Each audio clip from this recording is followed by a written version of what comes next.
The first time Matthew Hart saw the house on Maple Ridge Road, he knew it was broken, just like him. The realtor had called it a fixer-upper with character. What she meant was, the porch sagged like tired shoulders, the shutters hung at odd angles, and the chimney leaned slightly to the left, as if the whole structure was trying to avoid eye contact with the world. The lawn was overgrown. The windows were filmed with years of dust. But the price was right, and Matthew didn't have the luxury of being picky. He stood in the driveway with his 7-year-old son, Andrew, whose small hand was tucked into his. The boy's other hand clutched a worn, stuffed rabbit named Mr. Whiskers, the only thing from before that Andrew still carried everywhere. "Is this our new house, Dad?" Andrew asked quietly. Matthew swallowed hard. "Yeah, buddy, this is it." Andrew nodded, his expression unreadable in that way children have when they're trying to be brave for the adults around them. Matthew's chest tightened. His son shouldn't have to be brave. Not at 7, not after everything. It had been 8 months since the accident. 8 months since Matthew's wife, Brittany, had driven to the grocery store on a rainy Tuesday and never came home. A drunk driver had run a red light. The police said she didn't suffer. Matthew didn't know if that was true or if they just said that to everyone. Either way, it didn't make the emptiness any smaller. In the months that followed, Matthew had moved through life like a ghost. He'd taken a leave from his job as a high school history teacher. He'd let the dishes pile up. He'd forgotten to return phone calls from worried friends. And worst of all, he'd seen that same lost expression on Andrew's face every morning at breakfast, and he hadn't known how to fix it. The only thing that had finally pulled him out of the fog was Andrew himself. One night, his son had crawled into bed beside him and whispered, "Dad, are we going to be okay?" That question, so small, so frightened, had cracked something open in Matthew's chest. He realized that Andrew was watching him, learning from him how to survive this. And if Matthew gave up, if he let the grief swallow him whole, he'd be teaching his son that loss was the end of everything. So Matthew had made a decision. They would start over, not to forget Brittany, never that, but to build something new, something that honored her memory by actually living. He'd found the house on Maple Ridge Road 3 weeks later. It was cheap because it needed so much work, but that was exactly what Matthew wanted. He needed a project. He needed something to pour himself into, something tangible he could fix with his own 2 hands. Maybe if he could restore this broken-down house, he could restore himself too. Now, standing in the overgrown driveway, Matthew squeezed Andrew's hand. "What do you think, buddy? Think we can fix it up?" Andrew studied the house with serious eyes. Then, for the first time in weeks, Matthew saw the faintest hint of a smile. "It looks like it needs us." Matthew felt his throat tighten. "Yeah," he said softly. "Yeah, it does." The first week was brutal. Matthew had thought he knew what he was getting into, but the house revealed new problems every day. The plumbing was a disaster. The electrical wiring was decades old and dangerous. The floorboards in the hallway were so rotted that Matthew's foot went straight through on the second day. But there were good moments too. Andrew helped him pull up the old carpets, revealing hardwood floors underneath that just needed refinishing. They painted the kitchen together, a warm yellow that Brittany would have loved. And every evening, exhausted and covered in dust, they'd sit on the porch steps and eat takeout pizza while watching the sun set behind the crooked chimney. "Dad," Andrew said one night, his voice quiet. "Yeah? Do you think Mom would like what we're doing?" Matthew set down his pizza slice and pulled his son close. "I think she'd be really proud of us." Andrew nodded against his shoulder. "I miss her." "Me too, buddy. Every single day." They sat in silence for a while, and Matthew realized something. The grief hadn't gone away. It was still there, heavy and present. But it wasn't the only thing anymore. There was also this, the smell of fresh paint, the satisfaction of a day's hard work, the warmth of his son tucked against his side. Maybe healing didn't mean the pain disappeared. Maybe it just meant you learned to carry it alongside other things. Hope, purpose, love. It was on a Saturday morning, 3 weeks into the renovation, that Andrew made the discovery.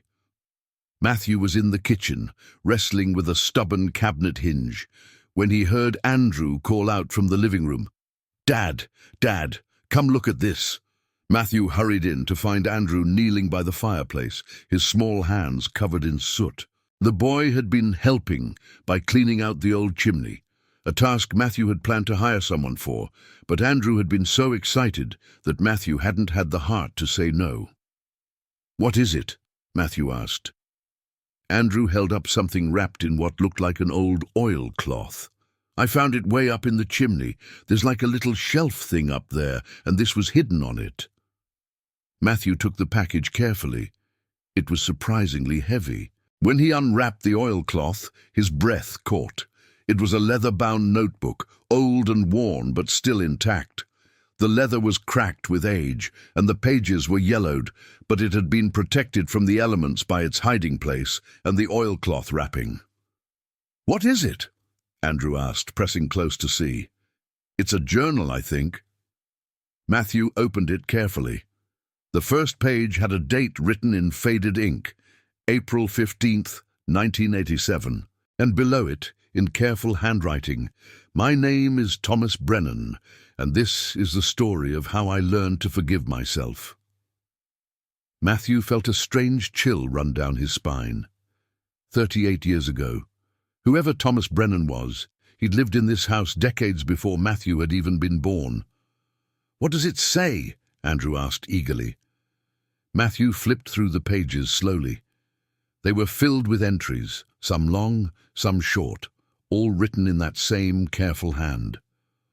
He caught fragments, words about loss, about guilt, about trying to rebuild a life after everything fell apart. His throat felt tight. It was as if someone from the past was reaching out to him, someone who understood. "Can you read it to me?" Andrew asked. Matthew nodded slowly. He sat down on the dusty floor, and Andrew curled up beside him. And there, in the half-renovated living room of their broken house, Matthew began to read Thomas Brennan's story aloud. The journal started with a tragedy. Thomas had been a carpenter, married to his high school sweetheart, Eleanor. They'd bought the house on Maple Ridge Road in 1985, right after their daughter Grace was born. Thomas wrote about those early years with joy, teaching Grace to walk in the backyard, Eleanor singing while she cooked dinner, the three of them painting the nursery together. But then came the entry from March 1987. "I can't write what happened," Thomas had written, his handwriting shaky. "I can't put the words down. All I can say is that Grace is gone, and it's my fault. I wasn't watching. I was working on the porch, and I wasn't watching, and now my baby girl is gone, and Eleanor can't even look at me. I don't blame her. I can't look at myself either." Matthew's voice cracked as he read. He stopped, his eyes burning. "What happened to Grace?" Andrew whispered. "I don't know yet, buddy." Matthew cleared his throat and continued reading. The next entries painted a picture of a marriage crumbling under the weight of grief and blame. Eleanor had left by summer. Thomas was alone in the house, drowning in guilt, unable to move forward or back. "I thought fixing up this house would fix us," one entry read, "but you can't hammer away grief. You can't sand down guilt. I'm alone here with all this pain, and I don't know what to do with it." Matthew's hands were shaking now. It was like reading his own thoughts from 6 months ago, but then the entries began to shift. In August 1987, Thomas wrote about a visit from his pastor, who told him something that stuck. "Forgiveness isn't about forgetting. It's about choosing to believe you're more than the worst thing that ever happened." Thomas had started working on the house again, not to fix his marriage this time, but just to keep his hands busy. He'd joined a grief support group. He'd volunteered at a children's hospital, reading to sick kids, maybe trying to give to other children what he couldn't give to Grace anymore. Slowly, painfully, over months and years, the entries became less dark.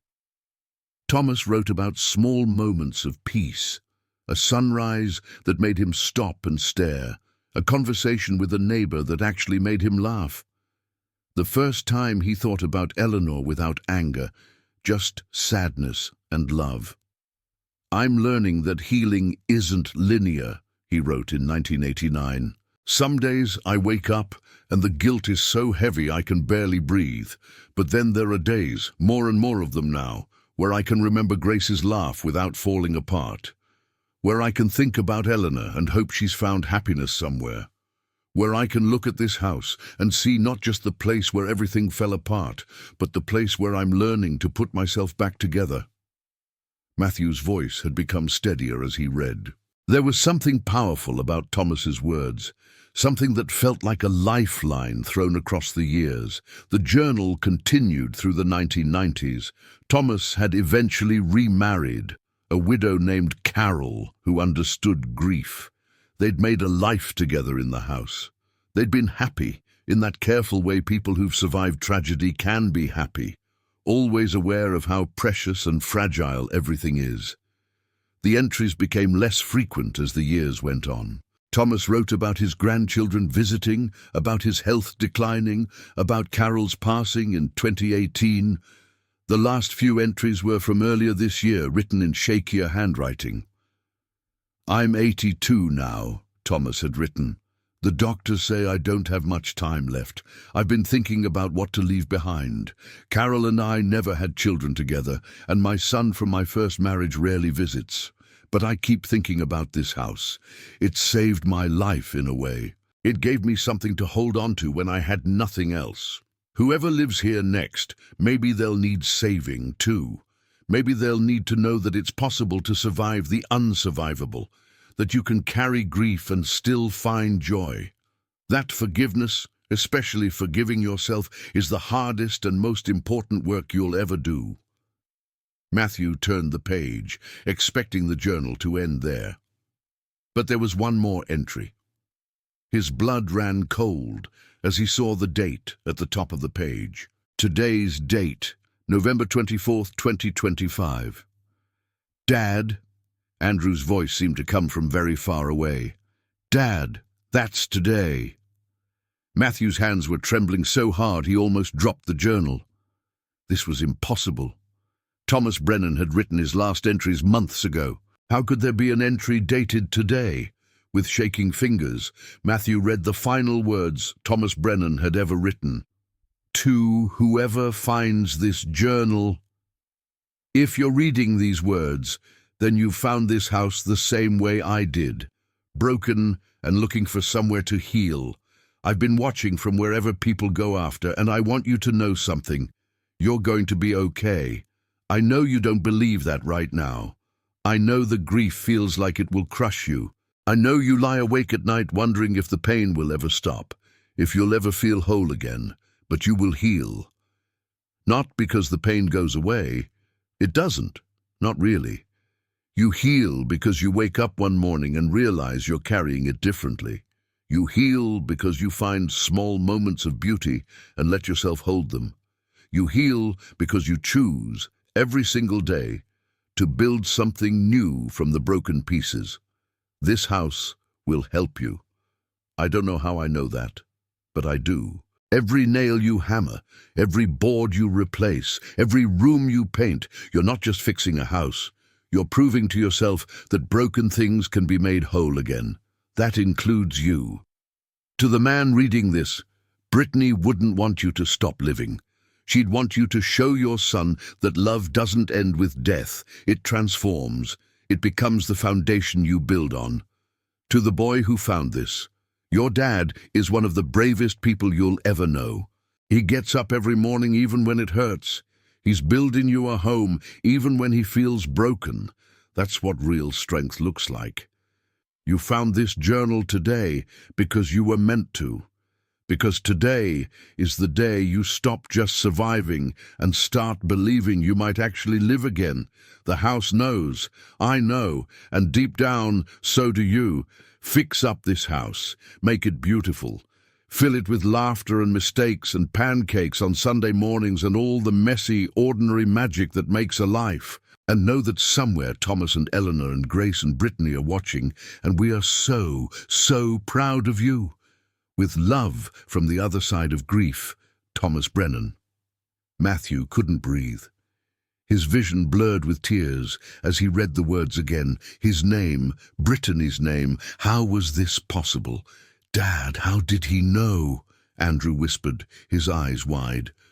Matthew shook his head, unable to speak. There was no logical explanation.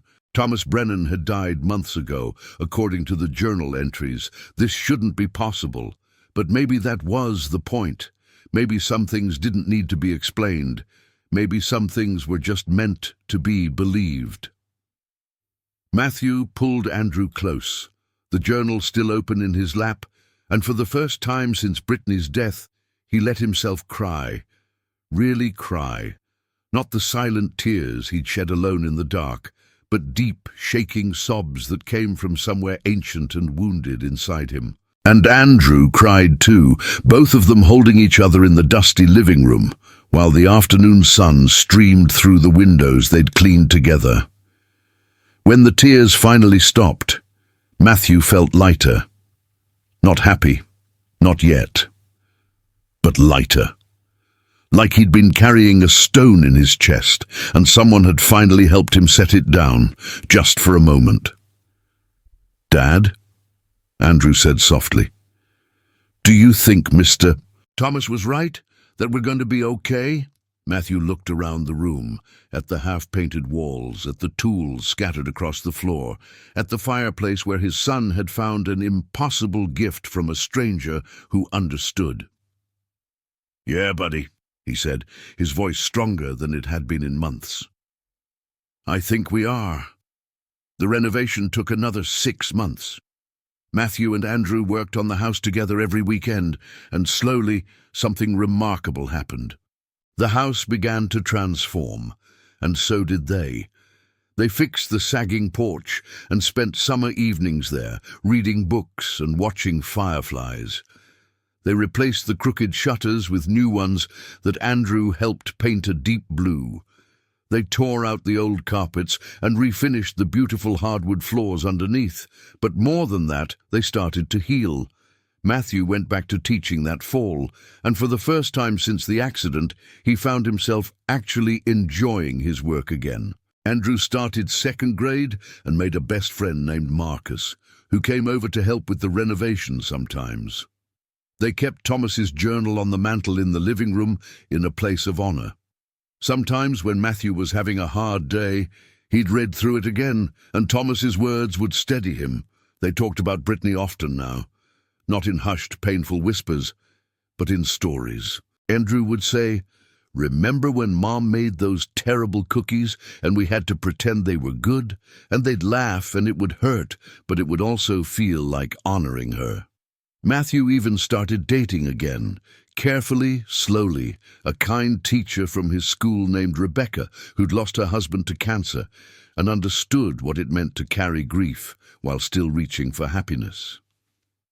The house became a home, a real home, filled with the messy, ordinary magic Thomas had written about. And sometimes, on quiet evenings, Matthew could swear he felt a presence in the house, not scary, but peaceful, like Thomas Brennan was checking in on them, making sure they were keeping their promise. One year after they moved in on a crisp November evening, Matthew and Andrew stood in the driveway looking at the house. It was unrecognizable from the broken structure they'd first seen. The porch stood straight and proud. The shutters hung perfectly level. The chimney no longer leaned. The lawn was green and trimmed. Warm light glowed from every window. "We did it," Andrew said, grinning up at his dad. "We did," Matthew agreed. But he knew they'd done more than fix a house. They'd proven that broken things, houses, hearts, lives, could be made whole again. Not the same as before, but whole in a new way. "Do you think Mr. Thomas would like it?" Andrew asked. Matthew thought about the journal, about the impossible message that had found its way to them exactly when they needed it most. "I think he'd love it, buddy." They stood there a moment longer, father and son, survivors both, looking at the home they'd built from the ruins of their grief. And Matthew realized something profound. Thomas had been right. Love didn't end with death. It transformed. It became the foundation you built on. Brittany's love had brought him and Andrew to this place, to this house, to this moment. Her love had given them the strength to pick up hammers and rebuild. Her love was in every board they'd replaced, every wall they'd painted, every evening they'd spent working side by side. She wasn't gone, not really. She was in Andrew's laugh, in Matthew's determination, in the very walls of this house they'd made into a home. "Come on," Matthew said, wrapping his arm around his son's shoulders. "Let's go inside. I think it's time for pancakes." "For dinner?" Andrew asked, delighted. "Why not? It's Sunday morning somewhere." As they walked into their home, their real, actual home, Matthew sent up a silent thank you to Thomas Brennan, wherever he was. And maybe to Brittany, too, for loving them enough that even from the other side of grief, she was still guiding them home. The house on Maple Ridge Road stood solid against the November sky, its windows glowing warm in the gathering dusk. Inside, a father and son were making pancakes and laughing, and the sound of their joy filled every corner. Thomas had been right about everything. Healing wasn't about forgetting. It was about choosing to believe you were more than the worst thing that ever happened. It was about taking broken pieces and building something new. It was about finding small moments of beauty and letting yourself hold them. It was about going on, even when you thought you couldn't, because someone was watching and learning how to survive from you. And most of all, it was about understanding that love, real, deep, transformative love, never truly ends. It just changes form. It becomes the strength that helps you lift a hammer when your arms feel too heavy. It becomes the hope that lets you imagine a future when you can't see past today. It becomes the foundation you build on when you're ready to start again. The journal on the mantel held all of Thomas's wisdom, and Matthew knew he'd pass it forward somehow. Maybe one day, decades from now, another broken soul would move into this house, and maybe they'd find their own message waiting for them. Written by Matthew, telling them what Thomas had told him: "You're going to be okay. The house knows, and deep down, so do you." So wherever you're watching this from right now, whether you're alone in a quiet room or surrounded by the people you love, whether you're healing from your own loss or just trying to figure out how to face tomorrow, I want you to know something. If this story touched you, if you felt even a moment of connection with Matthew and Andrew's journey, drop a comment below and tell us where you're from. Tell us what lesson you're taking with you from this story. Tell us about the broken things in your own life that you're working to rebuild, or the person you lost who you're learning to carry differently. Because we're all a little like Matthew. We're all trying to take broken pieces and build something beautiful from them. And sometimes, knowing we're not alone in that struggle is exactly what we need to keep going. If this story made you feel something, if it reminded you that healing is possible, that you're stronger than you think, that love transforms but never dies, then hit that like button and subscribe to this channel, because we're building a community here of people who believe in second chances, in the power of forgiveness, in the quiet courage it takes to rebuild a life one day at a time. Your story isn't over, just like Matthew's wasn't, just like Thomas's wasn't. You're still building. You're still healing. You're still here. And that means there's still hope. Thank you for being here with us today. We'll see you in the next story.